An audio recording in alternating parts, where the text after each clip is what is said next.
So guys 80s കിഡ്സിനും 90s കിഡ്സിനും അതുപോലെ early 2K കിഡ്സിനും ഒക്കെ favourite ആയിട്ട് ഒരുപാട് കാർട്ടൂൺസുകളുണ്ട്. എന്നാൽ അതിലൊരു കാർട്ടൂണാണ് ഹീമാൻ എന്ന് പറയുന്നത്.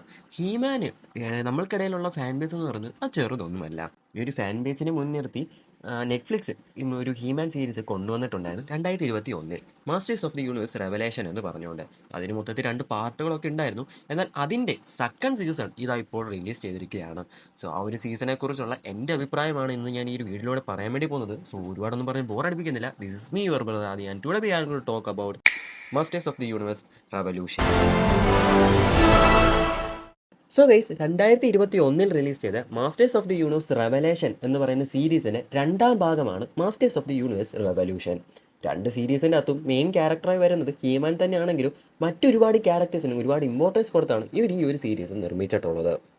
എക്സ്പെഷ്യലി ഈ 2 സീരീസിലും ടീല എന്ന് പറയുന്ന ക്യാരക്ടറിൻ്റെ ഒരു ക്യാരക്ടർ ഡെവലപ്മെൻറ്റ് എത്രത്തോളം ഉണ്ടെന്നുള്ള കാര്യം ഈ സീരീസ് കാണുവാണെങ്കിൽ നമുക്ക് മനസ്സിലാക്കാനായി സാധിക്കും. സോ ബേസിക്കലി ഈ ഒരു സീരീസ് മേക്ക് ചെയ്തിട്ടുള്ളതെന്ന് പറയുന്നത് പഴയ ഹീമാൻ ഫാൻസിന് ഒരു ട്രിബ്യൂട്ട് കൊടുക്കാൻ വേണ്ടി തന്നെയാണ്. അത് 2ാമത്തെ സീസൺ ആകുമ്പോൾ നമുക്ക് നന്നായിട്ട് തന്നെ മനസ്സിലാക്കാനും സാധിക്കും. ഒരുപാട് ക്യാരക്ടേഴ്സിൻ്റെ ക്യാമിയോ അപ്പിയറൻസും ഒരുപാട് കാര്യങ്ങളൊക്കെ കാണിച്ച് അത്യാവശ്യം നല്ല രീതിയിൽ തന്നെയാണ് ഈ ഒരു 2ാമത്തെ സീസണും അവർ മേക്ക് ചെയ്തിട്ടുള്ളത്. സോ അതേപോലെ തന്നെ ഒരുപാട് നാളായി നമ്മൾ ഈ ഒരു വീഡിയോസും ഒക്കെ ഇട്ടിട്ട്. സോ എനിക്ക് എക്സാമും കാര്യങ്ങളൊക്കെ ആയിരുന്നു, അതുകൊണ്ട് തന്നെയാണ് വീഡിയോസ് ഒന്നും ഇടാൻ പറ്റാഞ്ഞത്. അതുപോലെ തന്നെ നമ്മളിപ്പോൾ ഹൗസ് ഓഫ് ഡ്രാഗൺസിൻ്റെ സീരീസ് എക്സ്പ്ലെയിൻ ചെയ്തുകൊണ്ടിരിക്കുകയാണ്. അതിൻ്റെ 2 എപ്പിസോഡ് ഓൾറെഡി നമ്മൾ എക്സ്പ്ലെയിൻ ചെയ്ത് ഇട്ടിട്ടുണ്ട്. ബാക്കിയുള്ള എപ്പിസോഡ് കുറച്ച് കഴിഞ്ഞിട്ട് എന്തായാലും വരികയുള്ളൂ, കാരണം അതിൻ്റെ വർക്കും കാര്യങ്ങളൊന്നും ഇതുവരെ തുടങ്ങിയിട്ടില്ല. സോ ആ വർക്കൊക്കെ കഴിഞ്ഞ് സെറ്റായിട്ട് വീഡിയോസ് നിങ്ങളുടെ അടുത്ത് തന്നെ വരുന്നതായിരിക്കും. സോ ഗൈസ് ഫസ്റ്റ് സീസൺ മാജിക്കിന് ഇമ്പോർട്ടൻസ് കൊടുത്ത് ചെയ്തിട്ടുള്ളതാണെങ്കിൽ തന്നെയും സെക്കൻഡ് സീസൺ വരുമ്പോൾ അത് കൂടുതൽ ടെക്നോളജിക്കാണ് ഇമ്പോർട്ടൻസ് കൊടുത്തിട്ടുള്ളത്. എന്നാൽ ടെക്നോളജിക്ക് മാത്രമല്ല, മാജിക്കിനും ടെക്നോളജിക്കും ഒക്കെ ഒരേപോലെ പ്രാധാന്യം കൊടുത്താണ് അവർ ഈ ഒരു സീസൺ ക്രിയേറ്റ് ചെയ്തിട്ടുള്ളത്. അതേപോലെ ഈ ഒരു സീസണിൻ്റെ അകത്ത് ആദത്തിൻ്റെ അച്ഛൻ മരിക്കുകയും തുടർന്ന് ആ ഒരു സ്ഥാനം ആര് ഏറ്റെടുക്കും എന്നൊരു ചോദ്യം വരികയും തുടർന്ന് വേറെ പുതിയ ക്യാരക്ടേഴ്സൊക്കെ അതിലോട്ട് അപ്പിയർ ആവുകയും ഒക്കെ ചെയ്യുന്ന ഒരു സംഭവബഹുലമായ കഥകളാണ് ഈ ഒരു സീരീസിലുള്ളത്.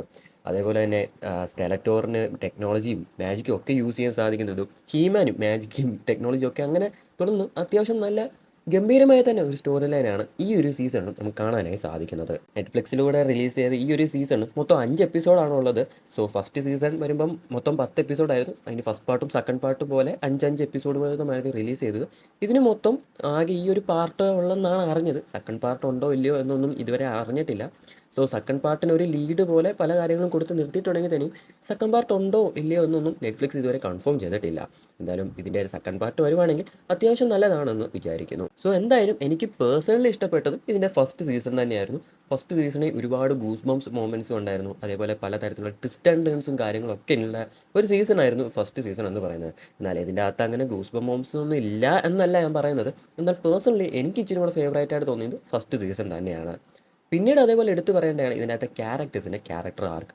ഈവൻ ഹീമാൻ്റെ ആണെങ്കിലും അതേപോലെ ഏറ്റവും കൂടുതൽ ഈ ഒരു സീരീസിൽ ഒരുപാട് ഫോക്കസ് ചെയ്തിട്ടുള്ളത് ടീല എന്ന് പറയുന്ന ഒരു ഫീമെയിൽ ക്യാരക്ടറാണെന്നുള്ള കാര്യം നമുക്ക് നല്ല രീതിയിൽ തന്നെ മനസ്സിലാക്കാൻ സാധിക്കുന്നതാണ്. എന്നാൽ ഇപ്പോൾ ചില സിനിമയ്ക്കകത്തും സീരീസിൻ്റെ അകത്തൊക്കെ ചെയ്തു വരുന്ന ടൈപ്പ് ഒരു ഫീമെയിൽ ക്യാരക്ടറെ അത്ര ഡെവലപ്മെൻ്റ് ഒന്നും അല്ല. അത്യാവശ്യം നല്ല രീതിയിൽ തന്നെ എല്ലാവർക്കും ഇഷ്ടപ്പെടുന്ന രീതിയിൽ തന്നെയാണ് അവർ ഇത് ചെയ്തിട്ടുള്ളത്. അതേപോലെ തന്നെ ഇതിൻ്റെ അകത്ത് വന്നു പോകുന്ന ഓരോ ക്യാരക്ടേഴ്സിനും ഈവൻ ഫസ്റ്റ് എപ്പിസോഡ് അല്ലെങ്കിൽ 2ാമത്തെ എപ്പിസോഡൊക്കെ ജസ്റ്റ് കുറച്ച് സെക്കൻഡുകൾ മാത്രമേ ഈ ചില ക്യാരക്ടേഴ്സൊക്കെ വരത്തുള്ളൂ. അവർക്ക് പോലും നല്ല രീതിയിൽ ഇമ്പോർട്ടൻസ് കൊടുത്തിട്ടാണ് ഇവർ ഈ ഒരു സീസൺ മേക്ക് ചെയ്തിട്ടുള്ളത്. ഈവൻ ആനിമേഷൻ വൈസ് ആണെങ്കിലും ഒരു രക്ഷയില്ല, വേറെ ലെവൽ ടൈപ്പ് ഒരു ആനിമേഷനാണ് ഇതിന് കൊടുത്തിട്ടുള്ളത്. ഫസ്റ്റ് സീസണേക്കാളും അത്യാവശ്യം നല്ല ഗംഭീര ആനിമേഷൻ സ്റ്റൈലും ആനിമേഷൻ വർക്ക്സും ഒരുപാട് നല്ല ഫ്രെയിംസും ഒക്കെ നമുക്ക് ഈ ഒരു സെക്കൻഡ് സീസണും കാണാനായി സാധിക്കും. സോ നിങ്ങൾ ഇതിനെ കണ്ടു നോക്കിയിട്ടെങ്കിൽ തീർച്ചയായും കണ്ടു നോക്കുക. മൊത്തം 15 എപ്പിസോഡ് ഈ 2 സീസണിലായി മൊത്തം 15 എപ്പിസോഡേ ഉള്ളൂ. എക്സ്പെഷ്യലി അതിനകത്ത് 5 മുതൽ ഒരു 10 വരെ എപ്പിസോഡുകൾ എന്ന് പറഞ്ഞു കഴിഞ്ഞാൽ വേറെ വിഷയം എപ്പിസോഡുകളാണ്. സോ കാണാത്തവരുണ്ടെങ്കിൽ തീർച്ചയായും കണ്ടു നോക്കുക. നല്ലൊരു സീരീസ് തന്നെയാണ് മാസ്റ്റേഴ്സ് ഓഫ് ദി യൂണിവേഴ്സ് റെവലേഷനും റെവല്യൂഷനും. അതേപോലെ തന്നെ ഇതിൻ്റെ ഒരു ബാക്ക്ഗ്രൗണ്ട് സ്കോറും ഫസ്റ്റ് സീസണിനകത്ത് കേട്ടിട്ടുള്ള സെയിം ബാക്ക്ഗ്രൗണ്ട് സ്കോറും കാര്യങ്ങളൊക്കെ തന്നെയാണ് സെക്കൻഡ് സീസണിലും കൊണ്ടുവന്നിട്ടുള്ളത്. ഈവൻ ഫസ്റ്റ് സീസണിലുള്ള ബാക്ക്ഗ്രൗണ്ട് സ്കോർ എന്ന് പറയുന്നത് വേറെ ലെവലാണ്, വിഷയമാണ്, ഒന്നും പറയാനില്ല. എനിക്ക് പേഴ്സണലി ഒരുപാട് ഫേവറേറ്റ് ആയിട്ടുള്ള ബാക്ക്ഗ്രൗണ്ട് സ്കോറാണ് ഈ ഒരു മാസ്റ്റേഴ്സ് ഓഫ് ദി യൂണിവേഴ്സ് റെവലേഷൻ്റെ എന്ന് പറയുന്നത്. അതേപോലെ തന്നെ നമ്മൾ കേട്ടിട്ടുള്ള പല സ്റ്റോറി ലൈൻസും കാര്യങ്ങളൊക്കെ തന്നെ നിങ്ങൾ പണ്ട് കണ്ടിട്ടുള്ള സ്റ്റോറി ലൈൻ ഓർമ്മയുള്ളവരാണെങ്കിൽ അതിലെ ചില സ്റ്റോറി ലൈനുകളൊക്കെ തന്നെ ഇപ്പോഴത്തെ ക്രിയേറ്റേഴ്സിൻ്റെ അവരുടേതായ ഇമാജിനേഷനിലൂടെയാണ് ഇപ്പോൾ നമുക്ക് കാണിച്ചു തന്നിട്ടുള്ളത്. സോ അതൊക്കെ എനിക്ക് ഓക്കെ ആയിട്ട് വന്നിട്ടുണ്ട്. സോ നിങ്ങൾക്കത് ഓക്കെ ആവുന്നുണ്ടോ ഇല്ലയോ എന്നുള്ള കാര്യം നിങ്ങൾ ജസ്റ്റ് വാച്ച് ചെയ്ത് അനുഭവിച്ചറിയുക. അതേപോലെ തന്നെ ഇതിൻ്റെ അകത്തൊരു പുതിയ വില്ലനും വരുന്നുണ്ട്, ഹാർഡോക്ക് എന്ന് പറയുന്നത്. എന്നാൽ പോലും നമ്മുടെ സ്കെലറ്റോർ പഴയ അസ്ഥികൂടം തന്നെയാണ് ഇതിൻ്റെ മെയിൻ വില്ലൻ. ഈവൻ ഹീമാൻ്റെ ഏറ്റവും വലിയൊരു ആൻറ്റഗോണിസ്റ്റ് എന്ന് പറയുന്നത് സ്കെലറ്റോർ തന്നെയാണ്. എന്നാൽ പോലും ഇതിൻ്റെ അകത്ത് ഹാർഡോക്ക് എന്ന് പറയുന്ന ഒരു വില്ലനൊക്കെ അപ്പിയർ ആവുന്നുണ്ട്. ആ ഒരു ക്യാരക്ടറിനെ തന്നെ സെക്കൻഡ് പാർട്ടിലോട്ട് കൊണ്ടുവരാൻ ടൈപ്പ് ഒരു ലീഡും കാര്യങ്ങളൊക്കെ കൊടുത്തിട്ടുണ്ട്. സെക്കൻഡ് പാർട്ട് ഉണ്ടോ ഇല്ലയോ എന്നുള്ള കാര്യം ഇതുവരെ കൺഫേം ചെയ്തിട്ടില്ല. സോ നിങ്ങൾ ഇതൊരു ഈ ഒരു എപ്പിസോഡോ കാര്യങ്ങളൊന്നും കണ്ടിട്ടില്ല എന്നുണ്ടെങ്കിൽ തീർച്ചയായും ചെക്കൗട്ട് ചെയ്ത് നോക്കുക. വൺ ഓഫ് ദി ബെസ്റ്റ് സാധനങ്ങളൊന്നാണ്. പ്രത്യേകിച്ച് നിങ്ങളൊരു ഹീമാൻ ഫാൻ ആണെന്നുണ്ടെങ്കിൽ നിങ്ങൾക്കൊരു വലിയ ട്രിബ്യൂട്ട് തരുന്ന രീതിയിൽ തന്നെയാണ് ഈ എപ്പിസോഡെല്ലാം ചെയ്തിട്ടുള്ളത്. സോ നിങ്ങൾ ഓൾറെഡി കണ്ടവരാണെന്നുണ്ടെങ്കിൽ നിങ്ങളുടെ അനുഭവം താഴെ കമൻറ്റിലൂടെ അറിയിക്കുക. ബാക്കിയുള്ളവർക്കും കൂടെ കാണാനൊരു ഇതാകട്ടെ.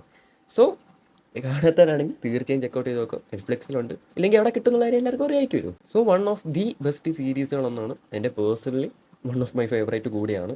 സോ കണ്ടിട്ട് അഭിപ്രായം എങ്ങനെ താഴെ കമൻറ്റിലൂടെ അറിയിക്കും. സോ ഇത്രയേ ഉള്ളൂ ഇന്നത്തെ ഒരു വീഡിയോ എന്ന് പറയുന്നത്. വീഡിയോ ഇഷ്ടമാണെങ്കിൽ ലൈക്ക് ചെയ്യുക, ഷെയർ ചെയ്യുക, സബ്സ്ക്രൈബ് ചെയ്യുക, തൊട്ടടുത്തുള്ള ബെൽ ബട്ടൺ ക്ലിക്ക് ചെയ്ത് ഓൾ നോട്ടിഫിക്കേഷൻ എന്നുള്ളത് എനേബിൾ ചെയ്യുക. അങ്ങനെ ചെയ്യുകയാണെങ്കിൽ ഞങ്ങൾ ചെയ്യുമ്പോൾ ഇങ്ങനത്തെ വീഡിയോസ് നിങ്ങളിലേക്ക് നോട്ടിഫിക്കേഷനായി എത്തുകയുള്ളൂ. സോ ഇതിലും നല്ലൊരു എപ്പിസോഡാണ് കാണാവുന്ന പ്രതീക്ഷയോടെ this is me your brother Adi and sign out with A K spoke Malayalam.